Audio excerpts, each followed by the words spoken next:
우리는 8월 첫째 주와 둘째 주, 2주에 걸쳐서 우리의 믿음이 삶을 통해서 증명돼야 된다. 그럴 때 진정한 믿음의 사람이 된다. 그런 말씀 드렸습니다. 그리고 그 삶이 우리의 삶에 순종의 삶으로 나타날 때, 말씀에 순종하는 삶으로 나타날 때 하나님이 기뻐하신다. 그리고 복을 주신다. 이렇게 살펴보았습니다. 하나님 말씀을 안 지키면 저주를 받고 재앙을 받느냐? 그것은 아닙니다. 예수님이 이미 우리를 대신해서 십자가에 저주를 받으셨기 때문에 저주와 재앙은 안 받지만 중요한 것은 말씀대로 살지 아니하면 열매가 없다는 것입니다. 그 사실만큼은 우리가 반드시 기억을 해야 되겠습니다. 자, 하나님의 말씀을 따라서 순종하려고 노력을 해보지만 어떻습니까? 사실 문제는 말씀대로 실천하고 순종하려고 하지만 내 마음대로 잘 안 된다는 것입니다. 그리스도인이라면 누구나 말씀대로 살고 싶겠죠. 일부러 말씀을 거역하며 살아가는 사람들은 없을 것입니다. 우리의 연약함이 있기 때문입니다. 우리의 죄성이 있고 우리의 아집과 고집과 욕망이 있기 때문에 말씀이 분명히 우리 앞에 주어져 있지만 말씀대로 살아가지 못하는, 순종하지 못하는 그런 우리의 모습을 발견할 수가 있습니다. 말씀대로 살아야 되는데 안 되니까 그러면 한두 번 해보고 안 되면 포기해야 될까요? 자, 여기에 대한 답을 오늘 드리려고 하는 것입니다. 영국에는 이튼 컬리지라는 최고의 명문 고등학교가 있다고 합니다. 이튼 컬리지는 600년의 전통을 자랑하는 학교입니다. 이 학교에서 가장 많은 영국 총리를 배출했고요. 졸업생 30%가 영국의 명문인 옥스퍼드, 캠브리지 대학을 진학을 한다고 합니다. 이 학교가 강조하는 것이 무엇이냐? 공부를 강조하는 게 아닙니다. 협동과 체육과 희생을 강조한다고 합니다. 이튼 컬리지에서 절대로 빠져서는 안 되는 과목이 체육이라고 합니다. 우리는 체육 시간에 자습을 하게 하죠. 대학에 진학하기 위해서 체육 시간도 빼먹고 전부 공부시키는 그런 우리나라를 생각할 수 있습니다. 자, 절대로 빠져서는 안 되는 체육 과목, 그리고 특별 활동을 굉장히 중요시 여긴다고 합니다. 나라에서 전쟁이 났을 때 가장 많이 죽는 그 군인들이 역시 이튼 컬리지 출신이라고 합니다. 이 학교에 교훈이 있습니다. 한번 보여주세요. 첫 번째, 남의 약점을 이용하는 비겁한 사람이 되지 말아라. 두 번째, 비굴한 사람이 되지 말아라. 세 번째, 약자를 무시하고 상대방을 배려하라. 무시하지 말고 상대방을 배려하라. 네 번째, 잘난 척하지 마라. 다섯 번째, 공익과 정의를 위한 일에는 누구보다 앞서라. 자, 공부를 잘해라. 이런 내용은 하나도 없죠. 자, 진정한 이 명문 학교의 이 모습이 공부, 성공, 여기에 포커스가 맞춰져 있지 않다는 것을 우리가 기억할 필요가 있습니다. 공부 잘해야 된다. 그런 내용은 하나도 없습니다. 그런데 이렇게 가르치니까 이 학교 출신들이 영국에서 혹은 세계에서 빛나는 두각을 드러내는 그런 학생들이 된다는 것입니다. 자, 우리는 하나님의 백성이고 하나님의 자녀들입니다. 그리고 교회는 하나님의 나라의 일부이고 어떻게 보면 하나님 나라의 지점이기도 합니다. 하나님의 사랑을 한 몸으로, 온 몸으로 받은 우리 공동체가 사실 교회입니다. 우리 교회가 세상의 학교나 세상의 어떤 규율보다 못해서는 안 되겠습니다. 세상의 학교도 나름대로 룰을 정해놓고 교육을 시킬 때 최고의 학교가 되고 최고의 학생이 되는데, 자, 우리 하나님의 나라, 하나님의 지점인 교회가 세상의 학교나 세상의 어떤 회사보다 못해서는 안 된다는 것입니다. 우리가 하나님의 말씀대로만 살아간다면 세상은 우리를 우러러 볼 것이고 그로 말미암아 많은 변화를 일으키는 그런 교회가 될 줄 믿습니다. 자, 그럼 우리가 하나님 말씀대로 살려면 어떻게 해야 될 것인가? 하나님의 말씀대로 살아가면 세상에서 우리가 존귀한 자가 되고 세상을 이끌어갈 수 있는 교회가 되고 하나님께 영광이 되는 그러한 자녀와 백성이 될 수 있는데 하나님 말씀대로 살려면 어떻게 해야 되는가 하는 것입니다. 하나님 말씀대로 살면은 지난주에 살펴본 것처럼 레위기 26장에서 우리에게 엄청난 복을 약속하고 있습니다. 물질의 복, 평화의 복, 하나님이 임재하는 복을 약속하고 있습니다. 말씀대로 살기만 하면 너무나 좋은데 그 삶을 통해서 또 믿음을 증명하기 때문에 일거양득이죠. 그야말로 도랑치고 가지 잡는 것입니다. 말씀대로 살기만 하면 복을 받고 말씀대로 살기만 하면 내 믿음이 증명되어지는 그러한 일인데 우리가 어떻게 하면 말씀대로 살아갈 수 있는가 하는 것입니다. 이게 우리 힘으로 되었다면 아마 예수님이 오지 않았을 것입니다.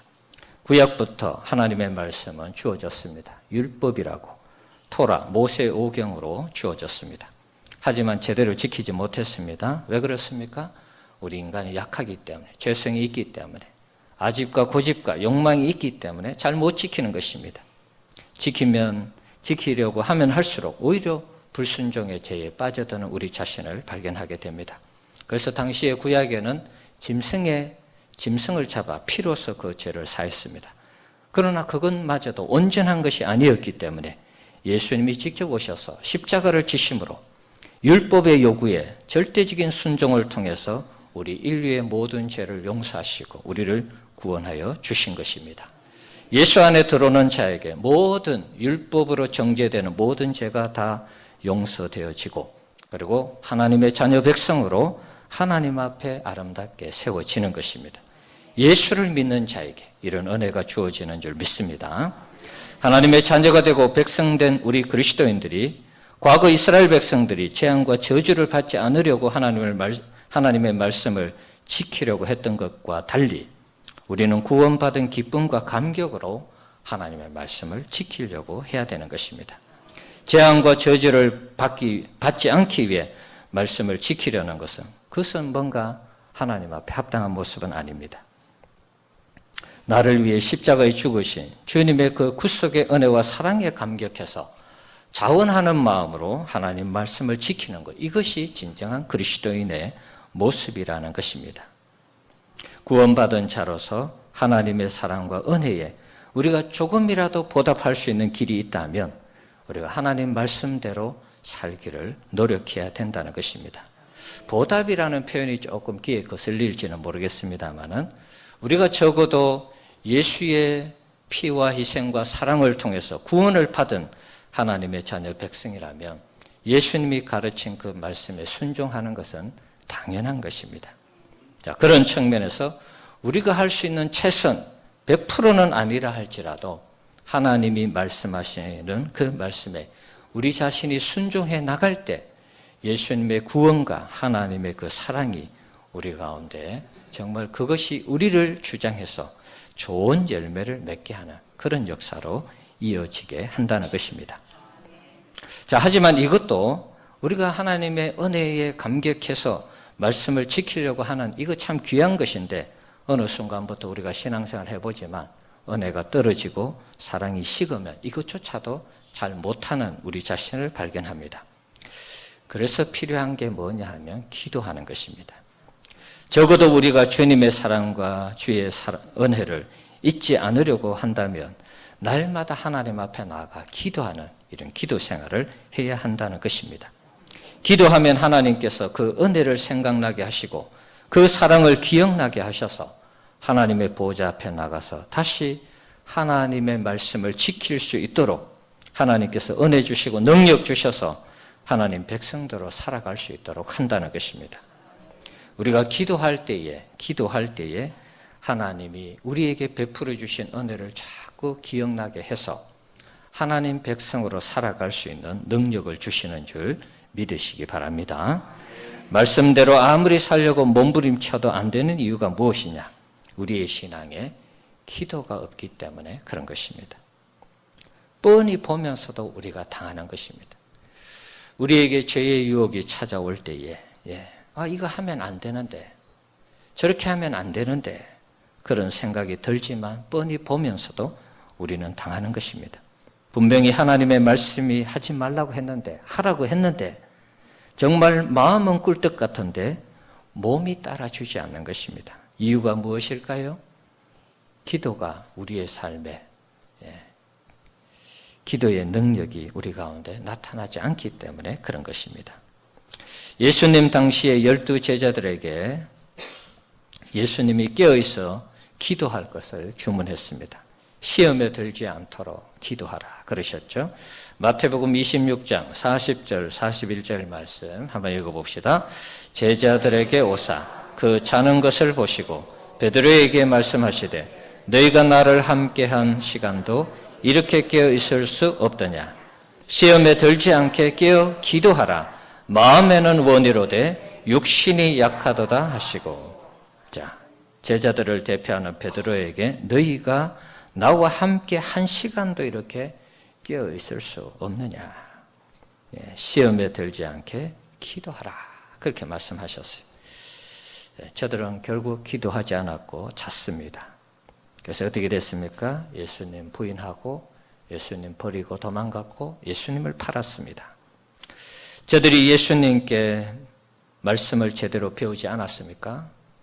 예수님이 가는 현장마다 예수님의 가르침을 다 들었습니다. 누구보다도 많이 들었습니다. 이적과 기적을 체험했습니다. 그런데 왜 그들은 위기 상황에서 말씀대로 살지 못했을까요? 예수님을 부인하고 도망가고 예수님을 팔았을까요? 기도가 그 영성을 뒷받침해 주지 못했기 때문에 그들은 실패한 제자의 모습을 가지게 된 것입니다. 우리 성도님들, 기도가 우리의 영성을 뒷받침해야 되는 것입니다. 따라합시다. 기도가 나의 영성을 뒷받침하게 하자. 기도가 우리의 영성을 뒷받침해 줘야 되는 것입니다. 제자들이 언제 달라졌습니까? 예수님 부인하고 예수님 잡힐 때 도망가고 그랬던 제자들이 오순절 성령 강림 후에 오순절 성령 강림 전에 제자들이 뭐 했습니까? 그들은 한 곳에 모여 기도했습니다. 요한복음 1장, 사도행전 1장 13절에서 14절 내용입니다. 자, 눈으로 한번 보시면 여기에 마가의 다락방에 많은 제자들과 또 다른 성도들이 모여 있습니다. 14절 마지막에 더불어 마음을 같이하여 오로지 기도에 힘쓰더라. 예수님의 명령도 있었죠. 그리고 성령을 기다리면서 기도하라. 그래서 모여서 기도했습니다. 기도할 때 약속하신 성령이 임하면서 제자들은 예수님의 말씀을 실천하는 사람들이 되었습니다. 죽인다고 달려드는 유대의 이 공회원들 앞에서 예수의 십자가의 복음을 전했습니다. 너희가 죽인 예수를 하나님이 살리셨고 주와 그리스도가 되게 하셨다. 그렇게 선포했습니다. 기도하기 전까지, 성령이 임하기 전까지 이들은 언제 죽을지 모르는 불안함 속에서 살았는데 기도하면서 성령 충만 받은 이후에 제자들은 완전히 달라졌습니다. 땅끝까지 이르러 내 증인 되리라고 말씀하신 이 부분에 대해서 제자들은 철저하게 순종하는 모습으로 하나님 앞에 나타났습니다. 이 모든 것이 기도를 통해서 가능하게 된 것입니다. 우리 성도님들 기도하면서 여러분의 영성을 세워가시기를 바랍니다. 우리 사랑하는 성도 여러분, 여러분이 하나님의 말씀에 순종하기를 원한다면 기도하셔야 하는 것입니다. 날마다 하나님의 은혜를 구하며 내가 구원받은 자로서 하나님의 백성으로 자녀로 이 세상을 당당하게 승리하며 살아갈 수 있도록 하늘의 능력과 권세를 달라고 여러분 기도하셔야 하는 것입니다. 이 세상을 변화시킬 수 있는 성령의 능력과 충만함을 달라고 기도하셔야지만이 우리가 말씀대로 살아갈 수가 있는 것입니다. 기도하면 되는 것입니다. 한번 따라합시다. 기도하면 된다. 여러분이 말씀대로 살려고 하나님 앞에 정말 다짐하고 결심한다면 기도하셔야 됩니다. 오늘 본문을 한번 보십시오. 바울에게 육체의 가시가 있었습니다. 안질인지 간질인지는 정확하지 않지만 어떤 것이든지 간에 그 가시를 제거해 달라 그랬습니다. 3번 기도했습니다. 그런데 하나님께서 응답을 주시기를 내 능력이 약한 데서 온전하여진다 이렇게 말씀합니다. 이게 무슨 말씀입니까? 약할 그때가 바로 그리스도의 능력을 머물게 할 수 있는 절호의 찬스가 되기 때문에 약한 것이 강한 것이 된다. 이렇게 말씀합니다. 굉장히 역설적인 그런 말씀이죠. 약한데 뭐가 강해? 내가 말씀을 지킬 능력도 없고 내가 말씀대로 살아갈 수 있는 능력도 없는데 그때를 가리켜서 오히려 강한 때라고 얘기합니다. 왜 그렇습니까? 약할 그때 우리가 기도하면 그리스도의 능력이 우리 가운데 머물러서 예수님이 말씀하신 그 말씀대로 살아갈 수 있는 능력을 예수님이 주신다는 것입니다. 가만히 있으면 아무런 역사도 일어나지 않습니다. 내가 약할 때 가만히 있으면 그냥 계속 패배자가 되는 것입니다. 약할 때 뭘 해야 되느냐? 기도해야 된다는 것입니다. 여러분 기도하실 수 있기를 축원합니다. 약할 때 내가 할 수 있는 거 기도하면 되는 것입니다. 기도하면 그리스도의 능력이 여러분들 가운데 머물러서 하나님 말씀대로 살아갈 수 있도록 하나님이 힘을 주시고 능력을 주시는 것입니다. 여러분이 예수를 믿고 나서 나는 왜 이렇게 말씀대로 살지 못하지? 왜 나는 하나님을 기쁘시게 하지 못하지? 그리고 그러면서 자책하고 괴로워하는 분들이 있습니까? 답답해하면서 신앙생활하는 분들이 있습니까? 회의에 빠지는 우리 성도님들 있습니까? 만약에 지금이 그런 상황이라면 오늘 말씀 기억하시기 바랍니다. 여러분이 가장 약할 그때가 희망이 있다는 것입니다. 10절 말씀 한번 볼까요? 10절 읽어봅시다. 그러므로 내가 그리스도를 위하여 약한 것들과 능력과 궁핍과 박해와 공고를 기뻐하노니 이는 내가 약한 그때에 강함이라. 지금 내가 최악이야. 내 신앙생활 하는 거 최악이야. 더 이상 희망이 없어. 비전이 없어. 그러는 분들이 있습니까? 지금이 가장 절호의 찬스입니다. 가장 강해질 수 있는, 역전시킬 수 있는 절호의 찬스라는 것입니다. 언제요? 기도할 때. 내 신앙이 지금 제일 밑바닥이야. 난 더 이상 희망이 없어. 혹시 그런 분들이 있다면 여러분 기도하면 그 순간이 여러분이 가장 강한 사람이 되는 그런 은혜가 임할 줄 믿습니다. 나는 기도할 것밖에 없어. 기도할 것밖에 없어서 여러분 비참하십니까? 세상 사람들이 볼 때는 야, 저 사람 어떻게 살지? 기도밖에 못하네? 기도밖에 못하는 것이 가장 큰 하나님 앞에서 우리가 큰 능력을 경험할 수 있는 조건이 된다는 것입니다. 지금의 상황이 최악의 상황이라고 생각하시는 분들, 우리 성도님들 낙심하지 마시고 오늘 본문에 있는 것처럼 오히려 기뻐하십시오.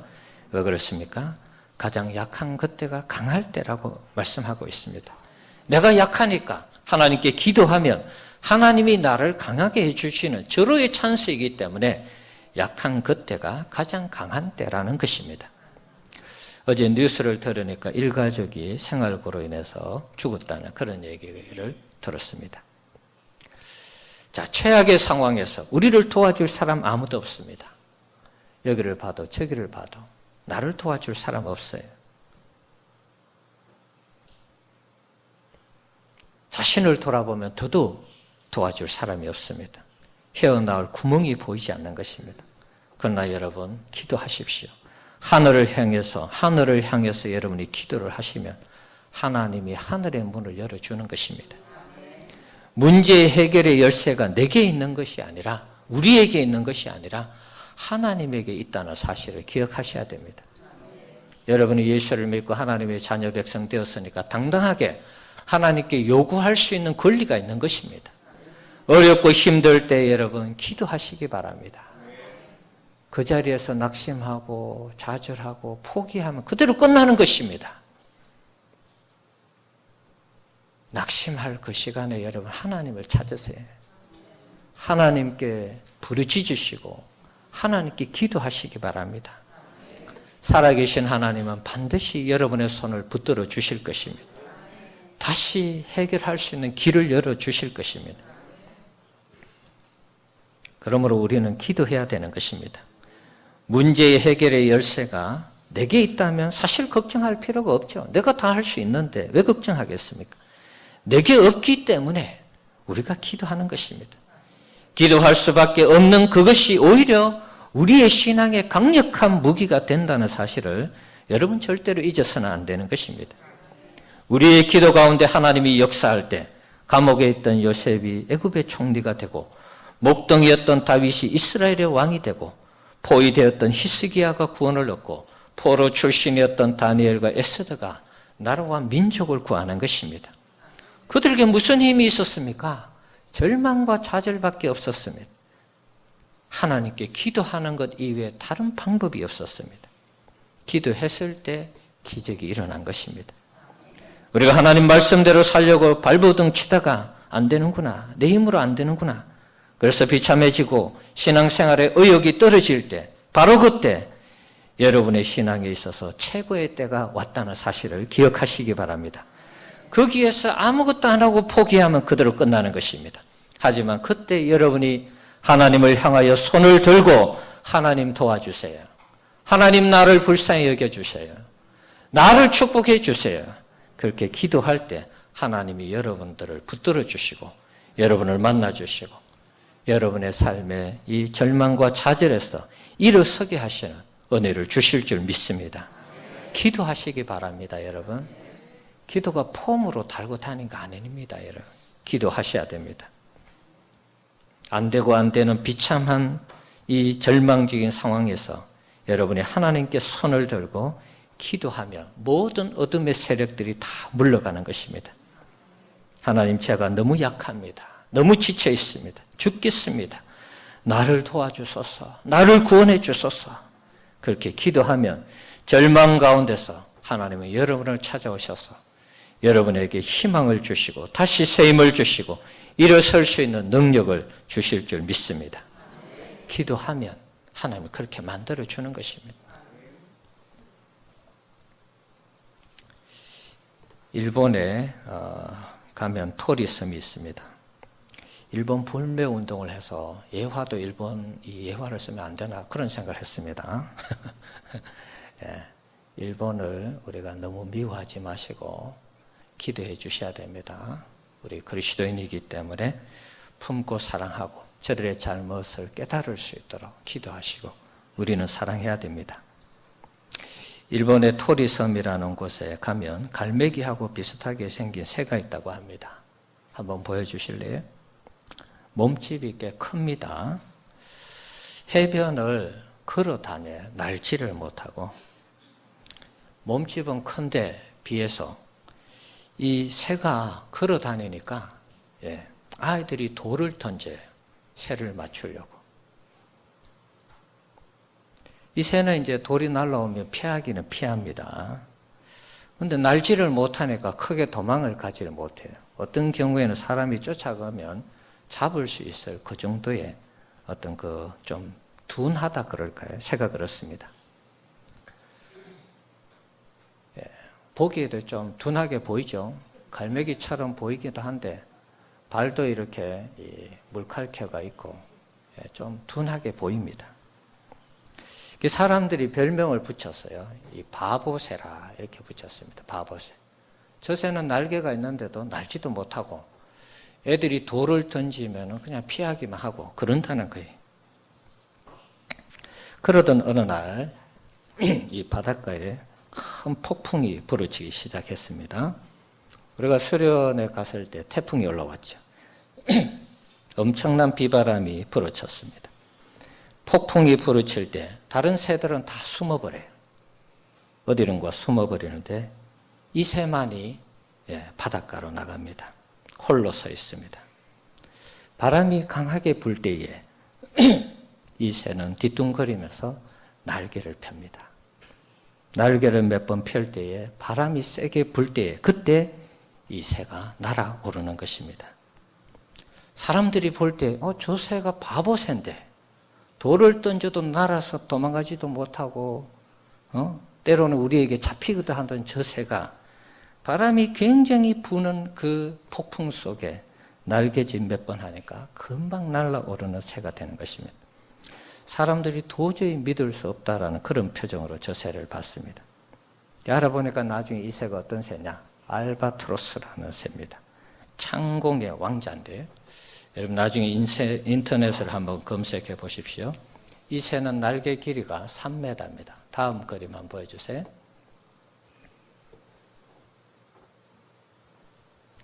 다음 그림을 보여주세요. 네. 네. 멋있죠? 네. 날개 길이만 3m입니다, 여러분. 어마어마하죠? 이 새가 2달을 날면은 지구를 한 바퀴 돈다고 합니다. 어마어마한 그런 비행력을 가지고 있습니다. 이 새는 어떻게 보면 웬만한 바람에는 그냥 못 날아요. 자기가 뛰어갈 수 있는 상황도 아니고 바람이 세게 불 때에 날개를 펼쳐서 그 바람을 타고 나르는 새입니다.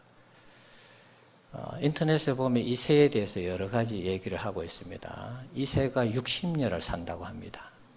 60년을 사는데 부부로 만나면은 절대로 헤어지지 않고 60년 동안 같이 산다고 그래요. 배울 부분이 많이 있는 것 같아요. 자, 알바트로스라는 새입니다. 우리 사랑하는 성도 여러분, 말씀대로 살지 못해서 내 자신에게 실망해서 내가 그리스도인으로 살아가려는 것을 여러분 혹시 포기하려는 그런 분들이 있습니까? 내가 이렇게 신앙생활 할 것 같으면 신앙생활 안 하는 것이 낫겠다. 혹시 그런 분들이 있습니까? 남들이 볼 때에 우리가 신앙생활 하는 것이 정말 바보같이 저게 무슨 그리스도인이야. 그렇게 말하면서 그렇게 우리가 말을 듣고 손가락질을 당하는 바보 같은 그런 신앙생활을 하는 분들이 있습니까? 중요한 것이 뭐냐 하면 여러분, 내가 예수를 믿는다면 십자가에 나를 위해서 죽으신 예수 그리스도를 믿는다면 그 믿음이 내게 있다면 우리 모두는 하나님의 자녀라는 사실입니다. 여러분 예수님 믿으십니까? 십자가에서 나를 위해 피 흘려주신 예수님 믿으십니까? 그 믿음이 있다면 지금은 내가 바보 같고 때로는 세상 사람들이 볼 때 멍청한 것 같고 실수투성이 같아도 그럼에도 불구하고 나는 하나님의 자녀이고 백성인 것입니다. 여러분이 포기하지 않고 하나님의 자녀로 백성으로 살기를 소망하면서 하나님께 기도하면 언젠가 하나님께서 여러분의 그 기도 속에 성령의 강한 바람을 불게 하셔서 여러분이 세상을 나는, 세상을 비상하는 그런 하나님의 자녀 백성이 될 줄 믿습니다. 여러분이 성령이 불게 하는 그 바람을 타고 창공을 나를 때에 비로소 내가 어떤 존재인지를 깨닫는 그런 날이 오게 될 것입니다. 내가 지금은 말씀 생활 제대로 못하고 순종 못하고 말씀대로 살지 못하는 그런 약점이 있지만 여러분 여기에서 중단하고 포기하면 안 됩니다. 뭘 해야 됩니까? 기도해야 되는 것입니다. 우리의 부족함을 안고 여러분이 그대로 좌절하고 낙심하면 거기에서 끝나는 것입니다. 내가 부족하니까 연약하니까 하나님 기도합니다. 나를 도와주십시오. 기도합니다. 힘을 주십시오. 기도합니다. 하나님 백성으로 백성답게 살게 해주십시오. 그래서 저도 하나님의 영광을 위해서 마음껏 쓰임받는 하나님 백성 되게 해주십시오. 그렇게 기도하면 하나님이 반드시 도와주실 줄 믿습니다. 포기하지 않고 기도하면 반드시 우리도 저 알바트로스처럼 날아서 내가 어떤 존재인지 사람들과 하나님 앞에 증명하는 그런 날이 오게 될 줄 믿습니다. 기도로 꼭 승리하시기를 주의 이름으로 축원합니다. 우리 찬양